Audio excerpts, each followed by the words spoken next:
Happy Friday, everybody. Nick Brandon from Tecwork here. Just thought I'd fill everyone in on what we've been doing in the last week or so. We've done a demonstration for a 250 user company on our hosted phone system, trying to help them get out of their very unfair contracts with their existing supplier. We've done a video call with a local solicitor for one of their clients regarding cyber security. We've installed a couple of 100 meg lease lines, in fact one 300 meg lease line, internet connection, one for a solicitor in Haywards Heath and one for a farming and property management company over in Dartford. We've done a Cyber Essentials audit and report for a 60 user company in Medway.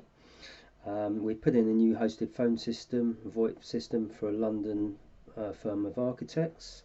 We've done a Q&A session for a customer in Tunbridge Wells following a recent installation of a new phone system and contact centre across 2 sites, 50 users across London and Tunbridge Wells. We put in a new Wi-Fi system for a director of one of our customers in his house.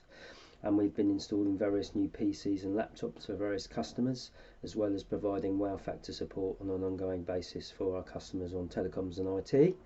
And tonight we celebrate our 5-year end of year celebration in Tunbridge Wells, so we're going to have a few drinks and something to eat. So all in all, going pretty well. Have a lovely weekend, everybody, and speak to you soon.